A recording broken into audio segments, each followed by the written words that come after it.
Hi, I'm Jennifer Carter, and thank you for joining me on a podcast for parents, teachers, and administrators.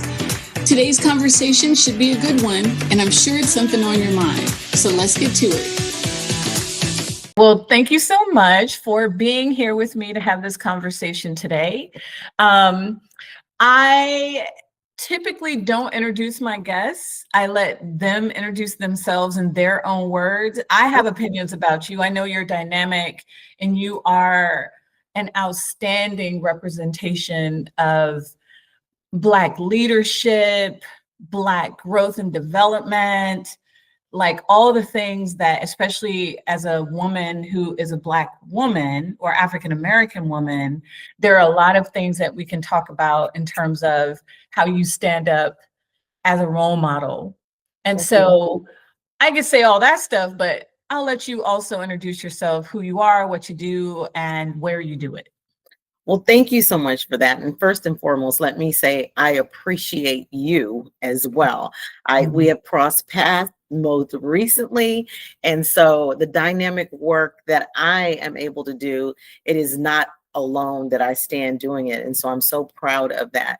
I am Dr. Gwen Dowdy Rodgers. I have been in San Bernardino my entire life. So I am a native girl, grew up, born and raised there. However, I've worked in many different veins of work, starting with being in the financial industry for over 20 years. A lot of people don't even know that portion of me, but I traveled all over the world working for AIG as a finance regional finance lead. And that was kind of the path that I initially was going down, coming out of high school, being called into the ministry and seeing myself just doing something in finance. But I quickly realized that I enjoyed and loved people. And so I wanted to go on the journey of social work and human services. And that was what my educational background was being worked on at the time while I was in finance. And then I came out of that, and lo and behold, I found myself in nonprofit work, doing mental health work. My first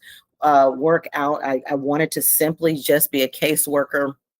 And within a couple of months, the leader of one of the largest wraparound agencies said, you could do more. You could be the face of, you could go out, you like to advocate. And I was just thinking, I just like to represent folk. And while doing that, I did that continuously for another 12 years. But during that time, I was also raising my kids. My husband and I, our firstborn was getting ready to go off to in my mind, far, far away. He was going off to Morehouse. And I said, no, I can't do anything except for make sure that happened. But at the time, a very, very inspirational, my mentor, my community mom, Dr. Margaret Hill, said to me, there's other work for you to do. And that's when the community asked me to run for my elected seat into school board, because I've been helping parents and working with parents diligently during that time. And I was called to become an elected official in 2014. I was appointed, and then I ran and secured the seat. And after that, got on many boards. I represent and serve. And then I found myself doing that work and then being called to another work. That was where I am the CEO of Arrowhead United Way. During COVID time, right before the leader was leaving, I was the board chair, and the board convinced me to stay and just kind of work things along. And here it is, 6 years later, another new career I've been in. So my work crosses over. A lot of people ask me how I do it and why I do it, is because it's always working with people. If it's not being able to represent people and especially kids, I will find myself saying no. But I am the San Bernardino County Board of Education president, and I'm the first African-American woman to sit in that seat and serve in that seat. And at the same time, I am the first African-American woman to lead Arrowhead United Way. And I like that there's a couple of words that you use that we'll come back to. You said called and you said representation a lot. Yes. So we'll come back to that. But I want to go back to when you were in high school. Where did you go to high school first? San Bernardino High School. And so what prepared you? Because clearly you have a solid foundation of leadership, right? So maybe what in your family or what in high school, what prepared you for leadership? What prepared me was my family. I am the only daughter and the favorite daughter, as I tell my brothers, because I have no competition. And I'm the youngest of the family. So I was very, very blessed. But my mom and dad, who were married for 70 years, raised my brothers and myself. They were from Arkansas. My two older brothers were raised and born there and then brought out here, where myself and my younger brother were born. But we always went back and visited where we came from and understood that we came from very humble beginnings, but very, very deeply devout belief in God and knowing that God can take us wherever we need to go. Myself and two other brothers are all in the ministry, and then my older brother is a chairman. And so those leadership qualities were developed in church. We were able to lead when the time came. We were able to, I was director of the choir, on the usher board, all of those leadership roles, and watching my brothers in their successful careers in law enforcement and employment and in education prepared me to take the lead when it was my turn. When I was a kid, I kind of went through that progression. Mm-hmm. We had a really robust summer camp. Nice. And if you go to Oak Tree, it is very similar to the summer camp that I grew up in. Mm-hmm. And, I often lament for people now because they don't have those kind of church connections. No. And that's why I work so hard at Oak Tree to recreate that. Yeah. I always say to people, we are the most religious secular organization you'll ever find. Beautiful. I love it. We run on all these principles of kindness, and we're like, as Joy Reid says, the red letter Christians. Like we follow Jesus, we follow what he said, right? Yeah. But how do you, or what do you suggest to young people if they don't have a church life, if they don't have that connection where they can mature and grow both in a spiritual way, but in a leadership way, so that they're prepared? How do you recommend that young people grow? If you have your child in environments, I've seen kids that when I didn't know what it was and wasn't diagnosing them in church, but the behavior would change in church because you had all those supports that we talked about, right? That mother will sit by this mother or sit by that mother, whoever they connected with. It was done in a loving way, and the child began to regulate themselves. But when that's missing, they're trying to do all that in kindergarten, and that's not the environment, and everyone there is not looking at you through the same lens as it would be in church, or able to pull your ear, or whatever it is, the things that we do. Yeah.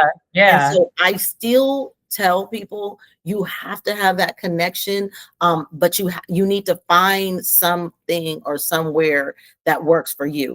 You don't necessarily have to go to church, but you have to be connected Exactly. to something like inside of you. People call it passion or purpose or reason for being or whatever it is. So in your role, I'm actually interested about this AIG situation. So American Investment Group. So when I went to AIG, and that's, like I said, all finance, and went through the 2008 crash and crazy. The interesting thing was, I thought, finance and money went together. So if I was doing something in finance, it was money. Money meant business. So when I went to Cal State, I went as a business major. It wasn't nothing to do with behavioral health and everything else I ultimately did. But I found that out through as I was working.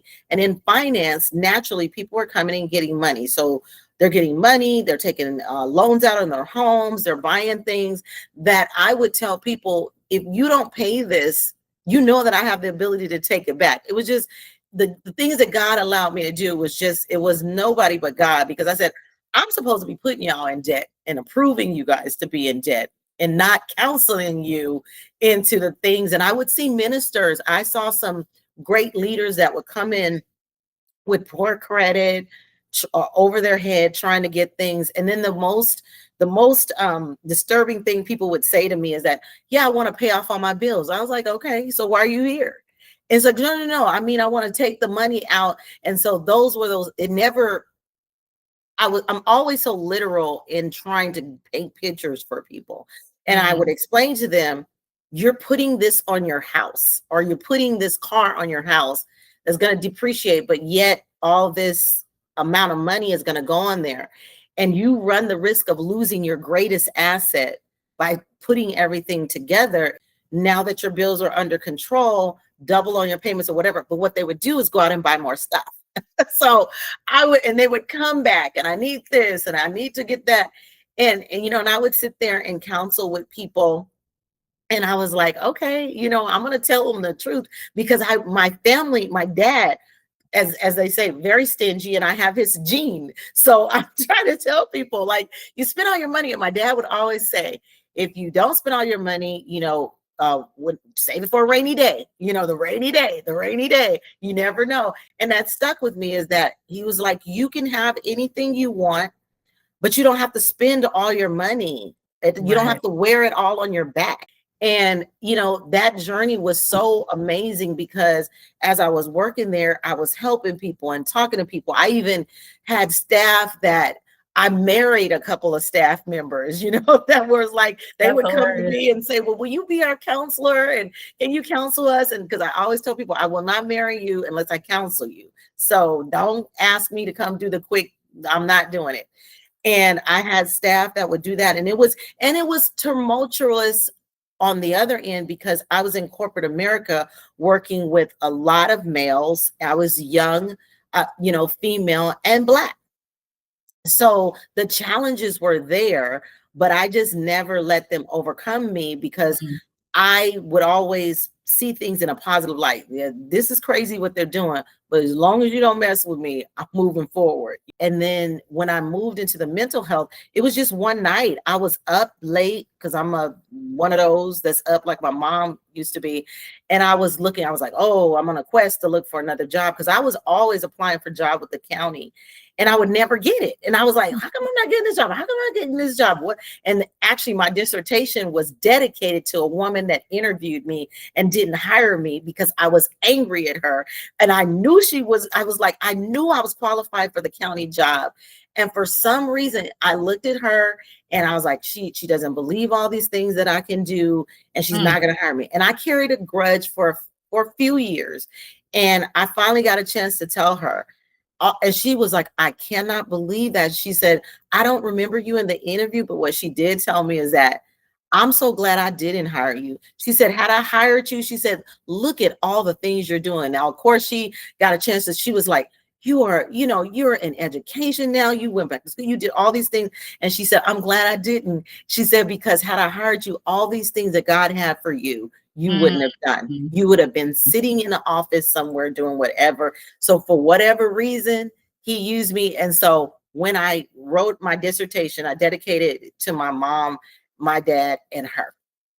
I know this sounds weird, but you were kind of already a social worker at AIG. As people would come in, exactly, you were helping triage, and because that's what a social worker does. And that's what he did. Exactly. God was letting me do it there, but I was saying no. I want the environment. I want this, and then I stopped complaining. And when I applied that night, found at the time it was Eastville Ming Kwong, EMQ Mental Health, one of the largest premier wraparound providers. And actually Marilyn Monroe was in the program. That's how far it goes back. It was an orphanage in LA. A lot of stars were in the program there, because it was residential treatment. And moving on into the wraparound services is now called Pacific Clinics. And so I applied, and within days I was called to the job and interviewed, and then that's when I transitioned out. It was just that quick. So, oh my goodness. So it sounds like everything was kind of aligned for you. Yeah. I want to connect it, because again, we're talking about Black History Month, right? Yeah. You've been doing the same work, which is connecting to your community, identifying Yes. where they're suffering and need, Mm-hmm. and then building a bridge outside of that suffering and need. I, being the only girl, had a friend and I had talked about when I was in corporate America, how our students were just kind of all over. That's where the education came in. On the front of the newspaper, I was working then at one of the offices in Ukaipa. And I said, "Kid, you think I could go and do some mentoring?" And corporate was like, "Sure." But my goal was I was trying to give back to home. I was trying to give back to San Bernardino. Saw two girls on the front page fighting, and they had opened up a new school, but they had brought students from the north, the south, the east, and the west. That's why they were fighting, because they wanted to lift off of the high schools, but they put all of them together and they didn't know each other. So what I did was I reached out to a young lady in the school and I just said, "Hey, I want to volunteer." And long story short, they said, "Okay, you can volunteer." I didn't even know her. I met her at Starbucks. And I just said, "This is what I want to do. How do I get in the schools?" And she was like, "You can come and start, just volunteering with us." We started with a book club. During that book club, I missed a day. One young lady told me when I came back, like, "Hey, where was you at?" And I'm like, "Look, I'm working in, corporate. I couldn't make it." But the moral of that is she said she would have committed suicide if this program wasn't there for her. 21 years later, I have another nonprofit. That nonprofit that I founded with my friend, Young Women's Empowerment Foundation, is in various schools. It's a social emotional program. I didn't even know what social emotional was, and academic enrichment. But like you said, it was based off the principles of how I was raised. We worked together because I didn't understand why young girls would fight. Because remember, I didn't grow up with girls. So I'm thinking, don't you want to wear her dress? She wants to wear your shoes. I yearn to have that. And so this program was developed on those principles. It's been existent now for 21 years. We have young girls all over. We support them from 6th grade to 12th grade and beyond. So if they go to college or career, my hair is actually done by one of the girls during COVID. She was a self-taught braider. She didn't want to go on to school, but she told me she would not rule it out. And I said, "If you do that, I'll be your client." And so she started doing that for me after COVID. And then we have one young lady, she passed the bar on the very first time. She's in LA practicing. We have girls in all types of capacities, and it's Young Women's Empowerment Foundation. So that was another bridge that kept me being able to do what I was doing. But it was a journey, like you said. And during that time, I was helping my African-American families. I was leading in the task force as the only person in the task force that was working with young Black girls. And that's how it started. Within the schools, they invited me in to do that. And then my district, I became a school board member, and I was going to shut the program down. But they asked me if I would shift the leadership so it wouldn't be a conflict of interest. So I shifted it over to some good friends I was working with. Turned out that was another gift, because all of them were single mothers that had never had the opportunity to give back. And I said, "If you love on these girls based on these principles that we have, that's all I need you all to do." And they took off with the program, and it's been excelling ever since. So, and I've said this multiple times on my podcast. I went to Finland to study their education system. And, Finland is always pointed to for being high academic. It's always first on the IC, people are always looking at their education system. Yeah. And so someone asked about their kids, and they said, because we only think about the bottom third. Right. And so oftentimes when we have these discussions and we say a program is for Black people, or a program is for immigrants, or a program is for Latinos or LGBTQ plus, I think sometimes people miss that that's a data-driven decision. Yeah. We look at where the gap is, or where people are not excelling at the rate of everyone else, and you attack the bottom and you push it up. You're 100%. And people always challenge that. And I said, and in the program, you know, I'm like, and what we were doing for girls and do for the girls is good for everybody. But we can't take the focus off what's raising that tide. And so I just was so, and been proud of the organization, you know, and it's open to anyone, but naturally we, you know, if you see my face, you know, I can't change my face. They're going to You are who you are. because it's like, that's a Black lady. She's like my aunt, or she's like my sister, my grandma, you know, whatever. So you're going to attract that. And we've said it in research that, you know, people connect, but then when we do it, like you said, it's a challenge. Yes. Then people are like, oh, well, you're biased, or you're right. No, you go to people that you connect with. Like if I say to you, the girl who braids your hair always pays attention to your kitchen. Right. You know exactly what that means.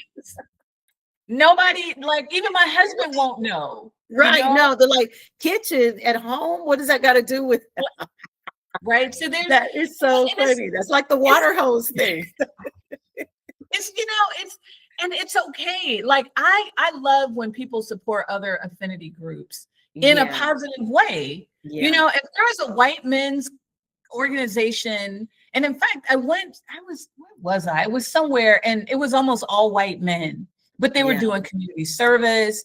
They were teaching vocational skills. I'm like, go ahead on, y'all, do your thing. Right. You know? Right. Like you have to help people who are suffering, and Mhm. people who look like you or who are the same religion or the same language are just simply attracted to you. Right. Because you don't have to explain all that, you know? Right. They just want, you know, we talk about it with youth, a caring adult. When do we ever unadult ourselves? Everybody wants someone caring. We never get to the point where I don't need anybody to care for me. You know, we still need that. It's like one song I love is "I Need You to Survive," because we need each other. But then we act like we don't. But then when we don't have each other, we complain. You know, so I'm like, and we fail. And then we fell alone, you know, and now you're there, and now we deal with suicide. And that is why I delve so hard into the mental health, especially for the African-American community, because at the time, you know, 14, 15 years ago, it was like, we're going to pray about it. And I was like, I'm going to pray about it too, but we still need to get you some help. Okay. And it's if we gonna pray and so, you know, and then we have to tell them faith without works, you know, and you got to get it. And so I was so happy, like our Department of Behavioral Health and the relationship, we literally have relationship with faith-based, and it's not that stigma like it was. You know, they come in and do workshops, they do training and first aid, mental health.